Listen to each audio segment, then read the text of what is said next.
Эгер сиз чыркыраган чындыкты, жүрөккө жакын эмоцияны уккуңуз келсе, биздин модераторго жазылыңыз.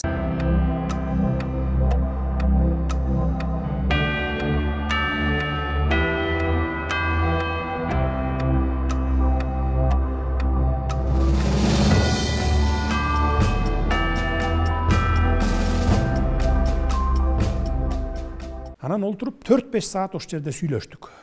Мен эки тарабын тең уктум. Муфтий тарапты да уктум, жанагындай наразычылык тарапты да уктум. Жана башында айтып кеткендей, наразычылык тараптын койгон талабы ошо муфтийге сен туура эмес башкарып атасың динди дешти. Биринчиси. Экинчиси, сен акчанын көбүн жеп койдуң, азыр баягы былтыркы жанагы ажылыкка барабыз деп чогулткан адамдардын акчалары чогулган да былтыр где-то бир 16 миллион доллардын тегерегинде акча чогулган экен. Ошондон жетпейт деп калды. Сен жеп койдуң ошонун көбүн. Сен отчет бер десе, бул отчет бербей аткан экен. Текшерели десе, текшерүүгө киргизбей аткан экен. Анан ошол жерден 4-5 саат сүйлөшүп олтуруп муфтиятта. Мен айттым. Эми дедим, шайлооңор апрелде келет экен дедим. 2 айдын арысы кайсы, бериси кайсы дедим. 2 айдан кийин шайлооңор болот экен. Азыр мындай эртелеп эле ызы чуу болбой, ошо апрелде эле шайлооңорду өткөрүп алгыла дедим. Ушуга макул болгула, мен силерден суранам дедим. Азыр эки бөлүнүп чабышып, өзүңөр ушу дин аалымдары болсоңор, бүтүндөй Кыргызстанга ушул маданияттуулукту, ыймандуулукту үйрөтө турган аксакалдар болсоңор, анан бири-бириңер менен ушинтип чабышып отурганыңар бул жакшы эмес деп өзлөрүнө беттерине айттым. Алар өзлөрү деле макул болду.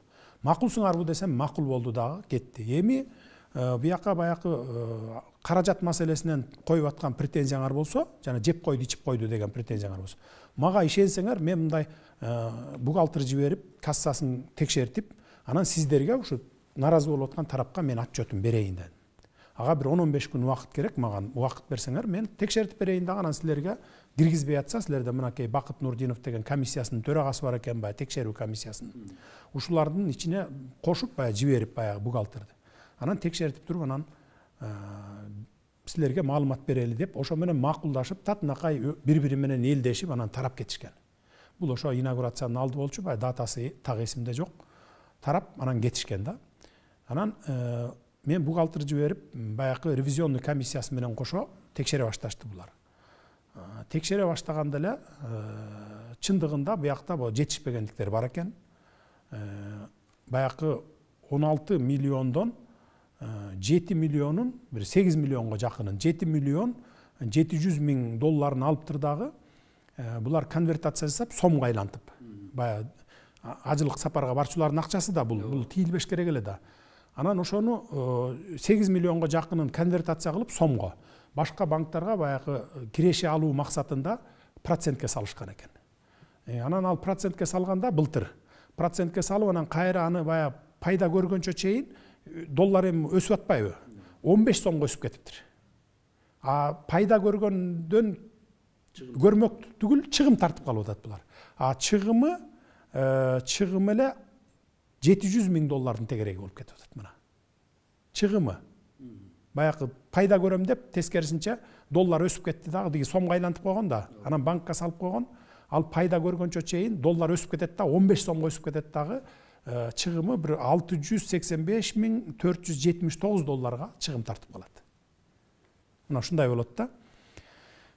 Андан сырткары 155 миллион сомун август айында, баягы былтыркы жылдын август айында булар баягы бир фирмага бердик деп жасайт дагы, ал фирма алып туруп, анан шайлоого баягы бир партияга колдонуп салышат булар. 155 миллион сомун. Эми бул ажыга барчу, ажылык сапарга барчу адамдардын акчасы да, аны бербеш керек эле. Орток акча да. Анан эми ал аз бүгүнкү күндө дагы толук кайтарылбай турат да. Анан бул жерде ажылыкка бара турган адамдар, баягы акча төккөн адамдар, келе акчамды бер десе, жарым-жартылайын берип, жарым-жартылайы бүгүн бериле элек экен да. Мына ошонун кесепетинен баягы тияка бияка чачыратып кеткен акчаларды кайра кайтара албай, бүгүн ошондон мына жаңжал чыгып атат да бири-бири менен. Анан эми бүгүнкү күндө айтып атпайбы, мен сос түйүндөрдөн анан жанагындай бир маалыматтардан уктум. Как будто мен Садыр Жапаров же болбосо ташыйып, атайлап, баягы муфтийди каматып, ушундай бир ошо муфтийдин орду керек болуп атат дегендей айтып атышат да. Мына төбөбүздө Кудай карап турат, мага муфтийдин ордунун кереги жок. Ал кимисин шайлап алса, анысын шайлап алсын. Мен ушул жерде ошо аалымдар кеңешинин алдында, муфтиятта отурганда муфтийдин алдында, ошо Абдышүкүр ажы да бар эле, баягы дин аалымдарынын баарын көзүнчө айттым элем. Мына төбөбүздө Кудай карап турат. Силердин ушу шайлооңорго мамлекеттик чиновниктер бирөө дагы кийлигишпейт деп.